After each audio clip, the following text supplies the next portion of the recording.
Well, that's perfect.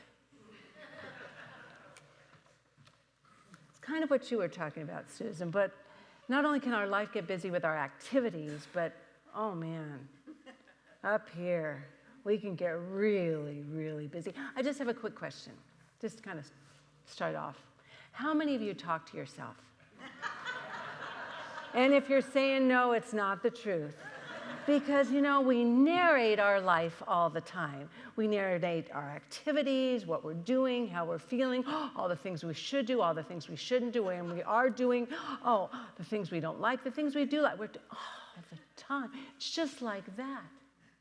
We're just narrating, and you know what it is? It's the human self talking to the human self, right? And we forget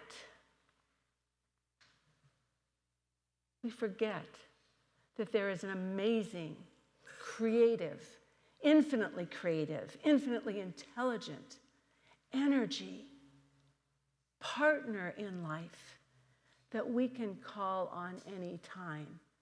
And as Janet said so beautifully, that same creative, potent, intelligent energy, infinite, is calling us all the time. We say, as that beautiful song Gretchen sang, "Hold on to me." We can't not be held by God. It's impossible, except it's very possible for us to not be aware of it. So today, and Janet, your beautiful story, Susan and I were just, oh my God, what a perfect way to start this very sacred, special week.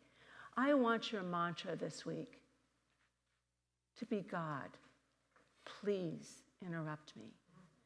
And what I mean is, please interrupt my human mind from forgetting the greater truth and leaving you out. Because when we talk about being on a path of awakening, a path of experience, that we're evolving and growing and becoming, to what? To where? What we're doing is just what Reverend Janet said. We're connecting the human and the divine by remembering who we are. And when we learn to interrupt that human mind from talking to itself all the time, we start awakening ourselves so our human mind can talk to our divine mind. That mind that knows. The mind that only wants good for us. We know it as that divine spark within us, that little spark that's sleeping until we wake it up. How many of you have had your ancestry test or your 3andMe or whatever done? How many? We're all curious about our human DNA, where we came from. And we forget that inside of us, we have a divine nature that wants to be activated. And that's our true DNA. It's waiting for us. We have a built-in capacity for something greater. But when we're like that nauseating monotony of automatic thinking and the sameness that goes on and on and on, that we hold on too tight and forget there's something more. So in this, God, please interrupt me, we've got to let go of control. God is always speaking to us. Spirit is always communicating with us. Sometimes it's gentle little nudges or a sudden change of plans that are so convenient. Or something is there. And sometimes it's harder blows, like the beautiful story you just told of the hard lesson that Jesus had to learn. But that story has lasted so long because of its potency and its importance to us as we evolve and grow. So first of all, we need to let go of control, because even though, we say we want patience, but here's how we say it. God, I want patience and I want it right now. And that's all there is to it. I want peace. We do these things that are so contradictory to what the truth is. We have to learn, and as Susan so beautifully said, to breathe. So if we could just take a moment and let go of the tension. There's, the busyness was very predominant in many of our lives. You can just feel it and hear it and share it and know it. You don't have to even say it. It's just happening. It's busy. But we have the choice to take this moment to breathe. And that beautiful biblical saying, just be still and know that I am God. That is our DNA. We are the individualized expression of God. That one creative energy that creates everything unfolds itself in and as its creation. I mean, we all at some level know that, but we just haven't claimed that. There's a goodness and a possibility that wants to grow and become inside of us right now. But we've got to claim it and accept it and move those little thoughts, move them away so there's space for something more. I don't know how many of you dropped a very large glass bottle of organic extra virgin olive oil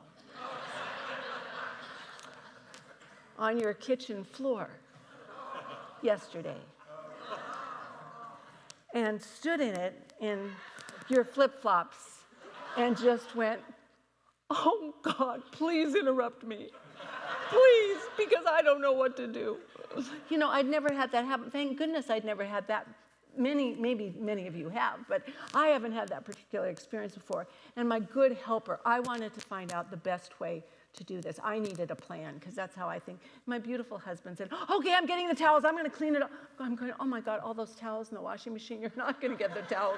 We need a better plan right now. And he's going, won't you just listen to me? I'll take care of this, because he needs to help in doing. So it did cause a bit of friction, but we did get it done. And I don't know how I did it, but I took my shoes off, tiptoed in and looked, and yes, you're supposed to put baking soda or salt to soak it up and then wipe it up. And Kirk said, I'll take my glove and get the glass up. And we did it.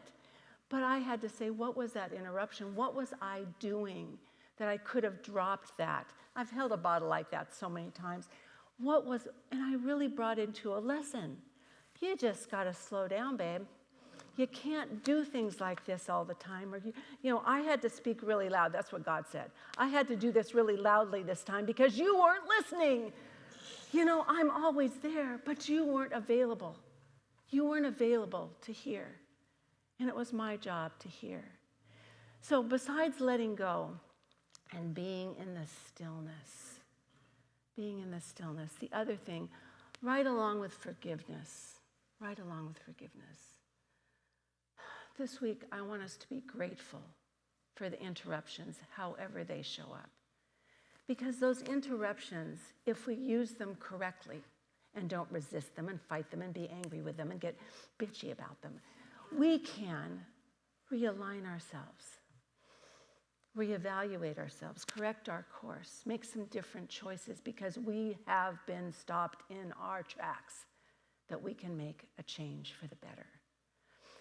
So right now, when we get our prayer wall going, what I want you to do is I really want you to go in and see what is it for you, and it's individual for all of us, that's going to unite that human side and that divine side in a greater way. What is it for you that's going to bring more peace? Because we're called here, and especially at this time, to be the peace, to be the change, to be the love, to be the understanding, to be the compassion. And it's hard work. It's hard work to do it, but we're up for the job because we've got that built-in urge, that part of us that's always wanting our best, always wanting what's good for us, and it is there. So I'd like to invite our ministers and our practitioners up right now to create a wall and a dome of prayer, knowing prayer is the way, one way we speak to Spirit, one way we speak to God, one way we speak to love, to creativity, to possibility. It's one way we create that space to open ourselves in silence.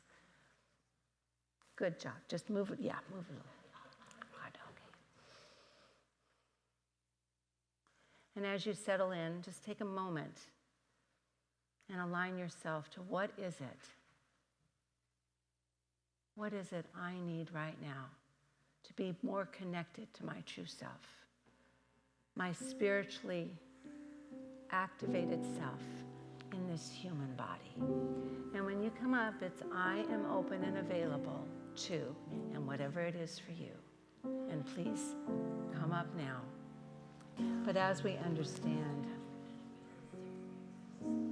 that peace and love and forgiveness are the truth of who we are, that gratitude is a way we express our light in this world, our creative expression in this world, we can know that as we join together in understanding, as we join together in forgiveness, as we join together in helping each other in this room and beyond in compassion and understanding, that we can work together to truly create a world that is so different than the world we see today, a world that is woven together in peace, as we understand that all humanity right now is waking up, all humanity is growing and becoming.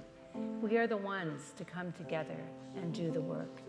So as our prayers are ending, if there's a person next to you or not, just pretend to take the hand, or do take the hand of the person next to you.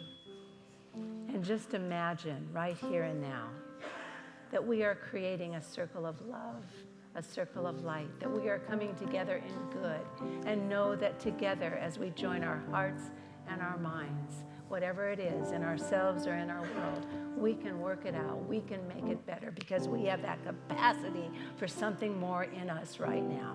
So we accept it, we claim it, and together we say, and so it is, we see it done.